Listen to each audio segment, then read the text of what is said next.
ನಮಸ್ಕಾರ, ರಿವ್ಯೂ ಚಾನಲ್ಗೆ ಸ್ವಾಗತ. ನಾನು ಸೌಖ್ಯ ಗಾಂವ್ಕರ್. ಇದು ರಾಷ್ಟ್ರ ರಾಜಕಾರಣದ ಅತಿ ದೊಡ್ಡ ಸುದ್ದಿ, ಬಿರುಗಾಳಿ ಎಬ್ಬಿಸಿರುವಂತಹ ಸುದ್ದಿ. 28+9 ಜನ ಎಂಪಿಗಳ ಮೆಗಾ ಆಪರೇಷನ್. ಯಾವ ರೀತಿ ಕೌಂಟರ್ ಕೊಟ್ಟರು ಮೋದಿ? ಯಾರು ಆ ಬಿಗ್ ಲೀಡರ್? ಯಾರ ಜೊತೆಗೆ ಸಂಪರ್ಕ? ವಿಡಿಯೋ, ಆಡಿಯೋ ಬ್ಲ್ಯಾಕ್ ಮೇಲಿಂಗ್ ಕೂಡ ಆಗ್ತಿದೆಯಾ? ಡೀಟೇಲ್ಸ್ ಇಡ್ತಾ ಹೋಗ್ತೀವಿ. ಗಂಭೀರವಾದ ವಿಚಾರ ಒಂದು ಸಿಡಿದಿದೆ, ನೋಡ್ತಾ ಹೋಗೋಣ. ಮಿಸ್ ಮಾಡಿದ್ರೆ ನಮ್ಮ ಚಾನಲ್ನ ಸಬ್ಸ್ಕ್ರೈಬ್ ಮಾಡಿ, ನಿಮ್ಮ ಅಭಿಪ್ರಾಯ ಕಮೆಂಟ್ ಮಾಡಿ ತಿಳಿಸಿ. ಎಸ್ ವೀಕ್ಷಕರೇ, ಭಾರತ ವಿರುದ್ಧ ಷಡ್ಯಂತ್ರ ಆಗ್ತಿದೆ ಅನ್ನೋದ್ರಲ್ಲಂತೂ ಡೌಟ್ ಇಲ್ಲ.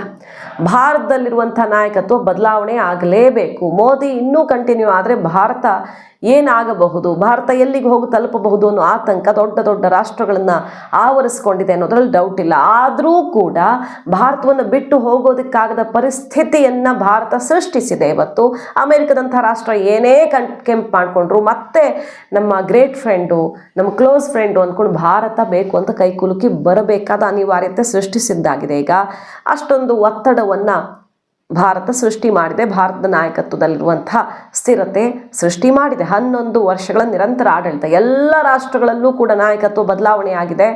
ಒಂದೊಂದು ವರ್ಷದಲ್ಲೇ 2-3 ಜನ ಬರೋ ಅಷ್ಟರ ಮಟ್ಟಿಗೆ ಪರಿಸ್ಥಿತಿ ನಿರ್ಮಾಣ ಆಗಿದೆ. ಇವತ್ತು ಜಪಾನ್ನಲ್ಲಿರಬಹುದು, ನೇಪಾಳದಲ್ಲಿ ಆಗ್ತಿರುವಂಥ ಬೆಳವಣಿಗೆ ಎಲ್ಲ ರಾಷ್ಟ್ರಗಳಲ್ಲಿ ನೋಡ್ತಾ ಇದ್ದೀವಿ. ಭಾರತದಲ್ಲೂ ಆ ಪ್ರಯತ್ನ ಆಗಿದೆ. ಈ ಬಗ್ಗೆ ನಾವು ಬೇಕಾದಷ್ಟು ರಿಪೋರ್ಟ್ಸನ್ನು ಇಟ್ಟಿದ್ದೀವಿ, ಏನೇನು ನಡೀತಿದೆ ಟೂಲ್ ಕಿಟ್ನ ಭಾಗವಾಗಿ ಅಂತ. ಈಗ ನೋಡಿ, ಒಂದು ಮೆಗಾ ನ್ಯೂಸ್ ಬ್ಲಾಸ್ಟ್ ಆಗಿದೆ.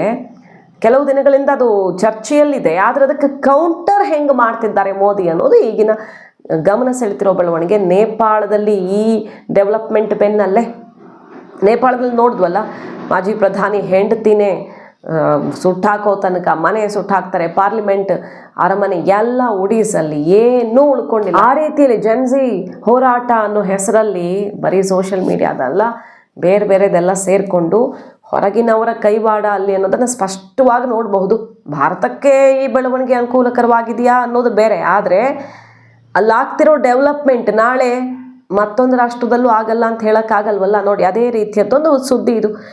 37 ಜನ ಎಂಪಿಗಳನ್ನು, 28 ಜನ BJP ಎಂಪಿಗಳು ಮತ್ತು 9 ಜನ ಮೋಸ್ಟ್ಲಿ ಅವರು NDA ಭಾಗವಾಗಿರುವಂಥ ಬೇರೆ ಪಕ್ಷಗಳ ಎಂಪಿಗಳಾಗಿರಬಹುದು. 37 ಜನ ಎಂಪಿಗಳ ಆಪರೇಷನನ್ನು ಅಮೆರಿಕ ನಡೆಸ್ತಾ ಇದೆ. ಮೋದಿ ಸರ್ಕಾರ ಕೆಡವೋದಿಕ್ಕೆ, ಮೋದಿ ನಾಯಕತ್ವ ತೆಗೆಯೋದಿಕ್ಕೆ ಅನ್ನುವಂಥ ಒಂದು ಮೆಗಾ ನ್ಯೂಸ್ ಇದು. ಬೇರೆ ಯಾರು ಅಲ್ಲ ನೋಡಿ, ಸೇವಿಯೋ ರೋಡ್ರಿಗೇಸ್. ಇವರು ಗೋವಾ ಕ್ರಾನಿಕಲ್ನ ಫೌಂಡರ್, ಹಾಗೆ BJP ಪಾಲಿಟಿಷಿಯನ್ ಕೂಡ ಹೌದು. ಇವರೆಲ್ಲ ಕಡೆ ಕೆಲವು ದಿನಗಳಿಂದ ಈ ಸುದ್ದಿ ಬರ್ತಿದೆ. ಇವತ್ತೇನು ಬ್ರೇಕ್ ಆಗಿರೋದಲ್ಲ, ಸುಮಾರು ಒಂದು 15-20 ದಿನಗಳಿಂದ ಈ ಸುದ್ದಿಯ ಸುತ್ತ ಜೋರು ಬೇರೆ ಬೇರೆ ಆಯಾಮಗಳು ಒಂದೊಂದೇ ತೆರೆದುಕೊಳ್ತಿರೋದು.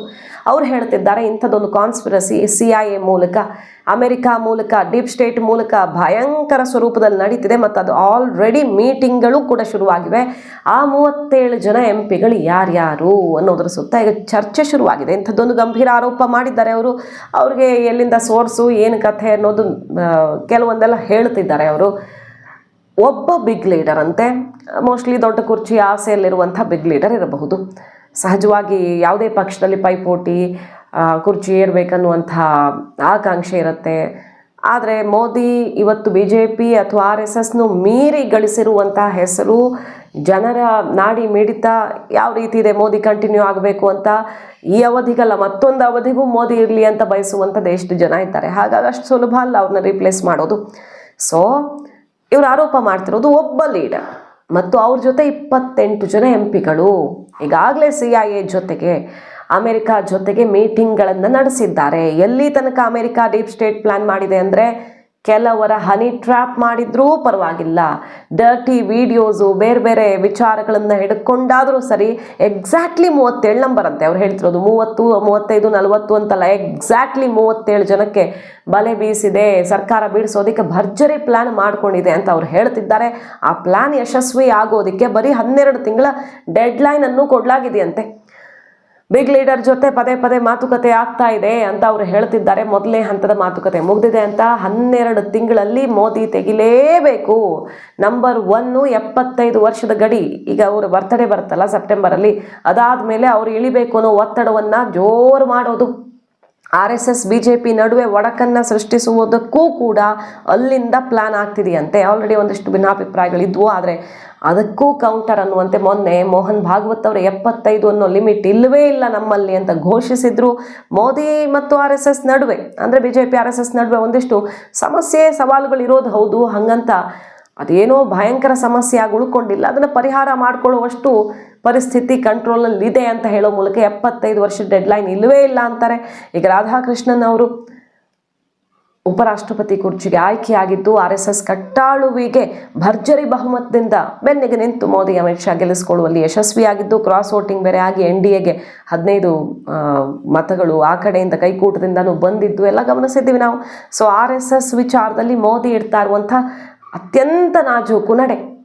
ಇನ್ನೊಂದು ಟ್ಯಾರಿಫಿಂದಾಗಿ ಕಂಪನಿಗಳಿಗೆ ಸಿಕ್ಕಾಪಟ್ಟೆ ಲಾಸ್ ಆಗಿದೆ. ಅಮೆರಿಕ ಮತ್ತು ಬೇರೆ ಬೇರೆ ರಾಷ್ಟ್ರಗಳು ಸ್ಯಾಂಕ್ಷನ್ ಹಾಕಿ ಇಲ್ಲಿನ ತೈಲ ಕಂಪನಿಗಳು, ಬೇರೆ ಬೇರೆ ಕಂಪನಿಗಳು ಮುಚ್ಚಿಕೊಂಡು ಹೋಗೋ ರೀತಿಯಲ್ಲಿ ಲಾಸ್ ಆಗಿದೆ. ಮೋದಿ ಟ್ಯಾರಿಫನ್ನು ಹ್ಯಾಂಡಲ್ ಮಾಡಿಲ್ಲ ಅಂತ ಸರ್ಕಾರವನ್ನು ಶೇಕ್ ಮಾಡೋದು ಇದರ ಭಾಗವಂತೆ. ಈ ಟ್ಯಾರಿಫ್ ಮೂಲಕ, ಟ್ಯಾರಿಫ್ ಹೇರಿದ್ಯಾಕೆ, ಒತ್ತಡ ಸೃಷ್ಟಿಯಾಗಿ ಆಡಳಿತ ವಿರೋಧಿ ಅಲೆ ಬ್ಲಾಸ್ಟ್ ಆಗಬೇಕು, ಉದ್ಯಮ ವಲಯದ ದೊಡ್ಡವರ ಕೈಯಲ್ಲಿ ಇರುತ್ತಲ್ಲ ಒಂದಿಷ್ಟು ಹಿಡಿತ, ಸರ್ಕಾರ ಯಾವುದೇ ಇರಲಿ ಅಂಥವರೇ ಸಿಡಿದೇಳುವಂತೆ ಮಾಡಬೇಕು ಮೋದಿ ವಿರುದ್ಧ, ಮೋದಿ ನೆಚ್ಚಿಕೊಂಡಿದ್ದವರೇ ಸಿಡಿದೇಳುವಂತೆ ಮಾಡಬೇಕು ಅನ್ನೋದು ಇದರ ಪ್ಲಾನ್ನ 2ನೆಯ ಭಾಗವಂತೆ.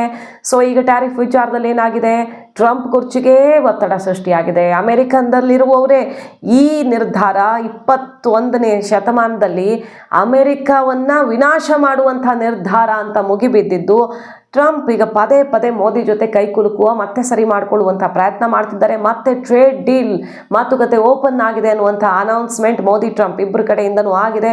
ಆದಷ್ಟು ಬೇಗ ಟ್ರೇಡ್ ಡೀಲ್ ಫೈನಲ್ ಆಗಿದ್ದೇ ಹೌದಾದರೆ ಇವತ್ತು ಮೋದಿ ಕೂಡ ಹೇಳಿರೋ ರೀತಿಯಲ್ಲಿ ಟ್ಯಾರಿಫ್ ವಿಚಾರದಲ್ಲಿ ಕಡಿತ ಮಾಡೋದು ಗ್ಯಾರಂಟಿ, 50% ಇರಲ್ಲ. ಸೊ ಅಮೆರಿಕದ ಈ ಪ್ಲ್ಯಾನ್ನಲ್ಲೂ ಕೂಡ ಭಾರತ ಬಹಳ ಎಚ್ಚರಿಕೆಯಿಂದ ಕೌಂಟರ್ ಕೊಟ್ಟು ಅಲ್ಲೂ ಒತ್ತಡ ಸೃಷ್ಟಿಯಾಗಿ ಬೇರೆ ಬೇರೆ ಪರ್ಯಾಯ ಮಾರ್ಗಗಳನ್ನು ಸೃಷ್ಟಿಸ್ಬಿಟ್ರೆ, ತಡನೇ ಮಾಡಲಿಲ್ಲ. ಇಲ್ಲಿ ಆಲ್ಟರ್ನೇಟಿವ್ ದಾರಿ ನೋಡಿ, GST ದರ ಕಟ್ಟು, ಪ್ಯಾಕೇಜ್ ಘೋಷಣೆ ಮಾಡಿಬಿಟ್ರು.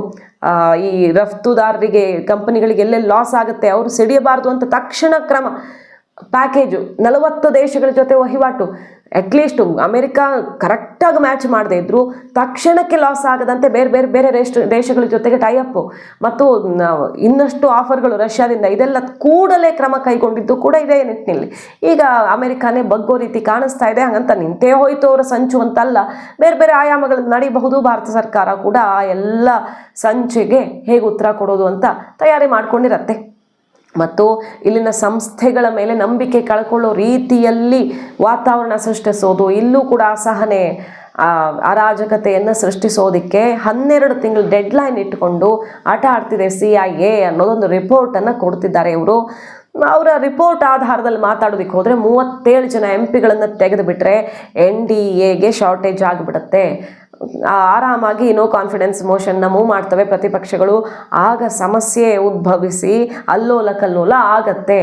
ಆಗ ಏನಾದರೂ ಮಾಡಿ ಹೆಚ್ಚು ಕಡಿಮೆ ಮಾಡಿ BJP ಒಳಗೆ ಬೇರೆಯವರು ಯಾರಾದರೂ ಆಗೋದಾದರೆ ಇನ್ನೊಂದು ಪ್ರಯತ್ನ ನಡಿಬಹುದು. ಇಲ್ಲ ಪ್ರತಿಪಕ್ಷಗಳು ಕೂಟ ರಚಿಸಿ ಸರ್ಕಾರ ಮಾಡೋದಕ್ಕೆ ಪ್ರಯತ್ನ ಆಗಬಹುದು. ಒಟ್ಟಿನಲ್ಲಿ ಮೋದಿ ಕುರ್ಚಿಯಿಂದ ಇಳಿಸಲೇಬೇಕು, ಅದು ಕೂಡ ಸೆಪ್ಟೆಂಬರ್ ಬಳಿಕ. ಆ ಪ್ರಯತ್ನ ಸಿಕ್ಕಾಪಟ್ಟೆ ದೊಡ್ಡ ಬಲದೊಂದಿಗೆ ನಡಿಬೇಕು ಅನ್ನುವಂಥ ಟಾರ್ಗೆಟ್ ಫಿಕ್ಸ್ ಆಗಿದೆಯಂತೆ.